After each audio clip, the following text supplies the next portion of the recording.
ទឹកនោមអាចបែងចែកពណ៌ចេញជា10ពណ៌បងប្អូនអញ្ចឹងមុននឹងចុចទឹកប្រគុណសូមមើលពណ៌ទឹកនោមខ្លួនឯងសិនពីព្រោះអីពណ៌ទឹកនោមអាចប្រាប់ពីកម្រិតជាតិទឹកនៅក្នុងខ្លួនបញ្ហាថ្លើមបញ្ហាដង្រងនោមឬក៏បញ្ហាសុខភាពអីផ្សេងបើសិនជាទឹកនោមរបស់បងប្អូនថ្លាខ្លាំងស្ទើរតែគ្មានពណ៌តែម្ដងមានន័យថាបងប្អូនថ្ងៃហ្នឹងប្រហែលជាផឹកទឹកច្រើនពេកប៉ុន្តែបើសិនជាវាសជាប្រចាំហើយបងប្អូននោមញឹកមែនទែនក្នុងមួយថ្ងៃ20ដងទៅ30ដងប្រយ័ត្នមានជំងឺទឹកនោមផ្អែមទឹកនោមពណ៌លឿងស្រាលនេះគឺជាពណ៌ដែលល្អបំផុតមានន័យថាការហូបទឹករបស់បងប្អូនក៏គ្រប់គ្រាន់ហើយបញ្ហាសុខភាពអីផ្សេងៗនៅក្នុងខ្លួនគឺមិនមានបញ្ហាអីទេទឹកនោមពណ៌លឿងរាងចាស់មានន័យថាបងប្អូនកំពុងតែរៀងស្ទើរទឹកបន្តិចហើយអាចបង្កើនការញ៉ាំទឹកហើយពណ៌នេះភាគច្រើនវាអាចនឹងកើតឡើងនៅពេលដែលបងប្អូនហាត់ប្រាណឬក៏បែកញើសច្រើនទឹកនោមពណ៌ទឹកក្រូចមានន័យថាបងប្អូនខ្វះជាតិទឹករៀងច្រើនហើយអញ្ចឹងបង្កើនការញ៉ាំទឹកឲ្យបានច្រើនទី2អាចបណ្ដាលមកពីការញ៉ាំថ្នាំមួយចំនួនដូចជាវីតាមីន B ឬក៏ថ្នាំព្យាបាលអីផ្សេងៗដែលវាអាចបដូរពណ៌ទឹកនោមរបស់បងប្អូនបានប៉ុន្តែបើសិនជាបងប្អូន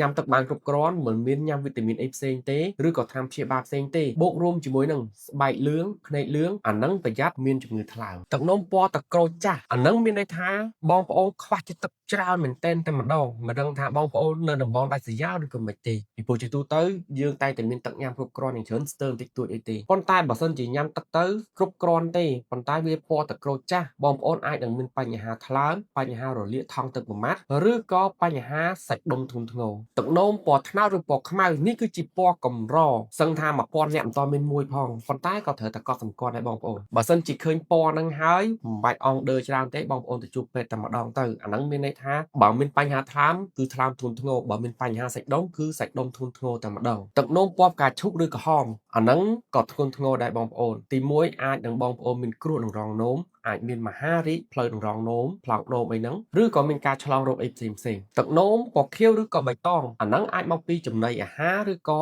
ថ្នាំដែលបងប្អូនលេបដើម្បីព្យាបាលជំងឺអីផ្សេងប៉ុន្តែវាក៏តាក់ទងជាមួយនឹងជំងឺផ្លូវនោមរបស់យើងមួយចំនួនដែរអញ្ចឹងបើសិនជាយើងអត់មានញ៉ាំថ្នាំអីទេទឹកនោមរបស់យើងប្រែទៅជាពណ៌ហ្នឹងទៅពេទ្យផ្នែកសុខភាពឲ្យបានលឿនបងប្អូនបើសិនជាទឹកនោមរបស់យើងសស្អាប់អាហ្នឹងគឺមានន័យថាបងប្អូនមានមេរោគនៅតាមផ្លូវនោមរបស់យើងហ្នឹងហើយបើទឹកនោមរបស់យើងពណ៌សខាប់ដូចទៅដោះគោហើយអាហ្នឹងគឺមានមេរោគឆ្លងចូលទេបងប្អូនសូមស្វែងរកការព្យាបាលឲ្យបានលឿនតាមអាចធ្វើទៅបានអញ្ចឹងទឹកនោមក៏អាចបង្ហាញពីសុខភាពរបស់បងប្អូនដឹងមកកម្រិតណាដែរអញ្ចឹងរាល់ពេលដែលយើងជំទោបងរួចអាចមើលវាបន្តិចទៅថាតើពណ៌អីហើយគួរឲ្យសង្ស័យអត់អញ្ចឹងវីដេអូថ្ងៃនេះមានតែប៉ុណ្្នឹងឯងអរគុណសម្រាប់ការទស្សនាហើយខ្ញុំបាទដុកទ័ររិទ្ធនឹងជួបបងប្អូននៅវីដេអូក្រោយទៀត